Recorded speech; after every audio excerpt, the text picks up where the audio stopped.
ایک حدیث دیکھیے، میرے آقا صلی اللہ علیہ وسلم فرماتے ہیں کہ خدا کی قسم، جب تک میں داخل جنت نہ ہو جاؤں پچھلے تمام نبیوں پہ جنت حرام ہے، اور جب تک میری ساری امت داخل جنت نہ ہو جائے پچھلی امتوں پہ جنت حرام ہے۔ اس VVIP پروٹوکول کے بارے میں غور کریں آپ۔ پہلے آئے ہوئے کھڑے ہوں گے فرشتے، کہیں گے خبردار، پہلے سرکار کے لاڈ لے جائیں گے، سرکار کے چاہنے والے جائیں گے، سرکار سے پیار کرنے والے جائیں گے، وہ لوگ جائیں گے جن کا سرکار کی امت میں پیدا ہونا ان کا کمال نہیں تھا، اللہ نے اپنے فضل سے ان کو عطا فرمایا، تم پیچھے رہو، سب سے پہلے وہ جنت میں جائیں۔ یہ کم نعمت ہے آپ بتائیں؟ اور دوسری حدیث وہی سدرۃ المنتہا والی، جب سرکار وہاں پہنچے، جبریل امین نے کہا یا رسول اللہ اب تو میں آگے نہیں جا سکتا ہوں، جاؤں گا پر جل جائیں گے۔ سرکار نے فرمایا جبرائیل کوئی حاجت ہے ہمیں بتاؤ، ہم اللہ کی بارگاہ میں پیش کر دیں۔ علماء یہاں بڑی پیاری بات بیان فرماتے کہ جب حضرت ابراہیم علیہ السلام کو منجنیق میں باندھ کر نمرود آگ میں پھینکنے لگا، یہی جبرائیل وہاں آئے تھے اور پوچھا کہ اے اللہ کے خلیل اگر کوئی حاجت ہے مجھے بتائیں، میں اللہ کی بارگاہ میں پیش کر دوں۔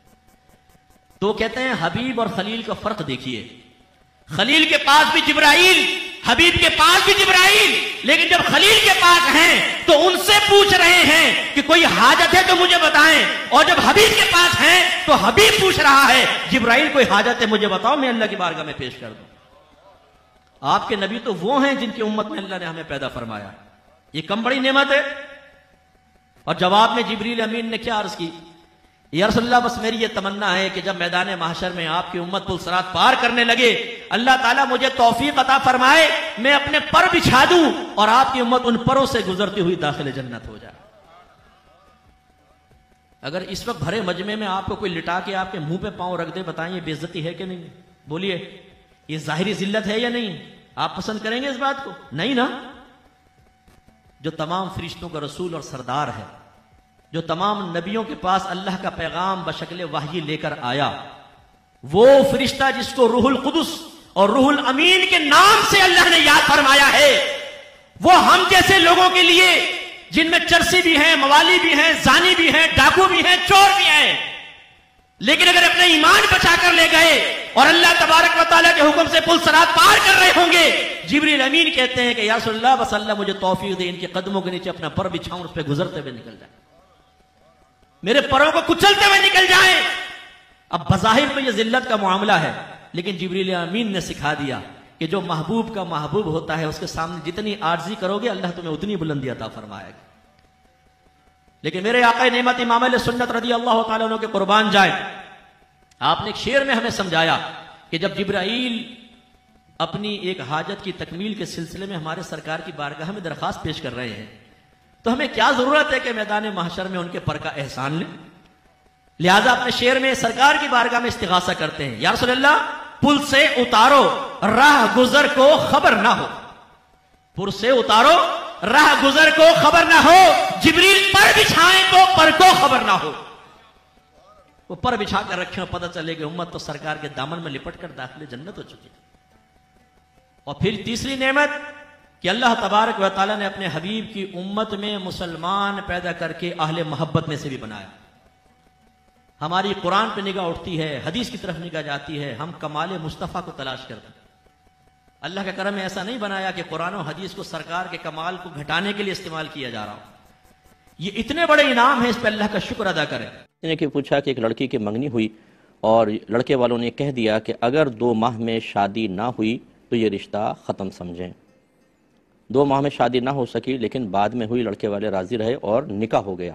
اب یہ کہتے ہیں کہ آج یہ جو کہا تھا کہ رشتہ ختم، کیا اس کا اب یہ نکاح ہو جانے کے بعد کوئی ایسا منفی اثر مرتب ہوگا کہ ہم سمجھیں کہ طلاق ہو گئی؟ تو ایسا نہیں ہوتا۔ دیکھیں یہ ہو سکتا ہے، یہ اس وقت ہوتا ہے کہ جب ایسا کوئی لفظ کہا جائے کہ جو ملکیت کی طرف اشارہ کر رہا ہو، ایسے الفاظ ادا کریں تب وہ بعد میں ایفیکٹ ڈالتے ہیں۔ مثال کے طور پہ اگر کوئی شخص یہ کہے اگر میں اس عورت سے شادی کروں تو جب میں نکاح کروں اس کو طلاق، تو طلاق چونکہ نکاح کے بعد ہی ہو سکتی ہے۔ ہمارے فقہ حنفی میں اس کا یہ مقولہ یہ ابھی رہے گا، ابھی تو وہ اجنبی عورت ہے تو یہ جا کے طلاق تو پڑھ نہیں سکتی، لیکن جیسے اس کا نکاح ہوگا، اس نے کہا تھا میں جب اس سے نکاح کروں تو اس کو طلاق، نکاح ہو گیا فوراً طلاق واقع ہوگی۔ لیکن اس میں ایسا نہیں ہے کہ اس نے کوئی ملکیت کا ذکر کر دیا، بس یہ کہا کہ بھئی منگنی رشتہ ختم ہو جائے گا، یعنی منگنی ختم ہو جائے گی، اور اس میں کوئی نکاح وغیرہ یا طلاق کا چونکہ تذکرہ نہیں ہے تو بہرحال اس جملے سے طلاق واقع نہیں ہوگی۔ کسی بھائی نے پوچھا کہ اگر غسل کرنے پر طبیعت کے خراب ہونے کا قوی اندیشہ ہو تو کیا تیمم کر کے نماز ادا کرنا جائز ہے؟ دیکھیں، کر تو سکتے ہیں، لیکن اس میں ضروری ہوتا ہے کہ جب آپ یہ سمجھتے ہیں کہ پانی کا استعمال آپ کو بیمار کر دے گا تو اس کے لیے 3 طریقوں میں سے کسی ایک سے آپ کے پاس دلیل اور ثبوت ہونا چاہیے۔ نمبر 1، کسی ڈاکٹر نے آپ کو کہا ہو کہ آپ کی صحت ایسی ہے کہ آپ پانی استعمال کریں گے بیمار پڑ جائیں گے، ماہر ڈاکٹر ہونا چاہیے۔ یا دوسرا، سابقہ زندگی کا تجربہ کہ اسی طرح کی کیفیت اور حالت میں آپ نے غسل کیا تھا اور آپ شدید بیمار ہو گئے تھے۔ یا موجودہ مشاہدہ کہ آپ باتھ روم میں چلے گئے، پانی استعمال کرنا شروع کیا، تھر تھری چاہ گئی، چھینکیں لگ گئیں، ایک دم بخار کسی کیفیات ہو گئیں۔ یہ 3 چیزوں میں سے ایک ہونا چاہیے، اور خالی اندیشہ یار کر لوں گا تو ایسا نہ ہو کہ بخار ہو جائے، یہ ہو جائے، وہ جائے، یہ اندیشہ یہ شرعی دلیل نہیں ہے۔ لہٰذا ان 3 میں سے کسی ایک ذریعے سے ثبوت ہو جائے تو بالکل آپ تیمم کر کے نماز ادا کر سکتے ہیں اور بعد میں غسل کر لیں آپ، یہ نماز لوٹانی نہیں پڑے گی۔ اور اگر ایسا نہیں ہے، صرف خدشات ہیں یا نفس کی چلاکیاں ہیں، یہ بڑے بڑے کام کروا لیتا ہے جب اپنی منوانے پر آئے۔ اگر دوست آ جائے نا تو اسی وقت ہم باہر ہوٹلز کے اوپر کھانا بھی کھا لیں گے شدید ٹھنڈ میں بیٹھ کر، لیکن جب نہانے کی باری آئے گی تو نفس کہے گا نہیں تم بیمار پڑ جاؤ گے، ہم اس کے خدشے کو قبول کر لیں، یہ ٹھیک نہیں ہوتا۔ اس صورت میں پھر آپ تیمم کر کے نماز پڑھیں گے تو آپ کی نماز بھی نہیں ہوگی اور آپ گناہ گار ہوں گے۔ یہ کہتے ہیں کہ ایک بھائی ہے، 2 بھائی ہیں، ایک بھائی کاروبار کرتا ہے، اس کا کاروبار ٹھیک نہیں چل رہا، کافی نقصان ہو گیا، تو کیا دوسرے بھائی پر واجب ہے کہ اس کے کاروبار کو صحیح چلانے کے لیے پیسہ پرووائڈ کرے؟ یہ بالکل واجب نہیں ہے۔ سگے بہن بھائیوں کا نان نفقہ بھائی کے اوپر کوئی لازم نہیں ہوتا۔ نان نفقے کی بات کر رہا ہوں، نان نفقہ مطلب ہوتا ہے کھانا پینا، لباس اور رہائش۔ اگر وہ محتاج بھی ہوں، یہ دے دے تو بہت اچھی بات ہے، ورنہ ماں باپ کا اس پہ واجب ہوگا اگر وہ محتاج ہوں، اور یا پھر یہ بہت زیادہ محتاج ہوں، یہ امیر ہے دے سکتا ہے تو اچھا ہے، سہارا دے۔ لیکن یہ جو اس طرح کے ہم شریعت نے اصلاً واجب رکھا ہو، یعنی پہلے سے ہی کہ بھئی بھائی پر اپنے بہن بھائیوں کو نان نفقہ دینا واجب ہے، ایسا نہیں ہوتا۔ ماں باپ کا ہوتا ہے، بیوی بچوں کا ہوتا ہے۔ ہاں، اگر یہ بہت زیادہ محتاج ہیں اور یہ مدد کر سکتا ہے تو ٹھیک، لیکن کاروبار نان نفقے میں نہیں آتا، کھانا پینا، لباس یا رہائش کے اندر یہ چیز نہیں آتی، تو بھائی پہ کوئی واجب نہیں ہے۔ اگر دینا چاہے، دے سکتا ہو، اچھی بات ہے، دے دے، چلیں، مدد کرنے میں تو اجنبی کی مدد کر سکتے ہیں آپ۔ لیکن اگر آپ پوچھ رہے ہیں شریعت نے اس پہ لازم کیا ہے، نہیں کیا، اور جب شریعت نے لازم نہیں کیا اور بھائی نے مدد نہیں تو کیا اس پر طعنہ زنی کرنا جائز ہے، اس کے اوپر عیب لگانا جائز ہے؟ بالکل جائز نہیں، جو ایسا کرے گا گناہ گار ہوگا۔ اب جب کاروبار ہوتا ہے، اب اس نے دے دیے 4-5 لاکھ بھائی کو، چلو کاروبار سنبھال لے، وہ بھی ڈوب گئے، اس کے بھی گئے، وہ بھی گیا، تو یوں کوئی واجب نہیں ہے اس میں، یاد رکھیں۔ دیکھیے، کہتی ہیں بہن نے فرمایا کہ ایک بچہ تھا، اس کا 4 ماہ کا بچہ تھا، انتقال ہو گیا، تو اس کا گولڈ گفٹ میرے پاس موجود ہے، کیا کیا جائے؟ یعنی جیسے سالگرہ وغیرہ میں تحفہ دے دیتے ہیں، تو دیکھیں جس بچے کو تحفہ دیا جاتا ہے بچہ ہی اس کا مالک ہوتا ہے، اور جب بچے کا انتقال ہوگا تو وہ گولڈ یا وہ پیسہ یا جو بھی چیز ہے اس کے ورثاء میں تقسیم ہوگی۔ لہٰذا اس بچے کے اگر ماں باپ زندہ ہیں انہیں ملیں گے، اس بچے کے بہن بھائی ہیں تو ان کے اندر بھی یہ چیز تقسیم ہوگی۔ اب وہ چونکہ ورثاء کا تذکرہ نہیں تھا تو بہرحال یہ بچے کا یہ نہیں ہے کہ ماں رکھ لے یا اس کی طرف سے آپ صدقہ کر دیں، دیگر ورثاء کو دینا ہی ہوگا، پھر وہ چاہیں تو الگ بات ہے۔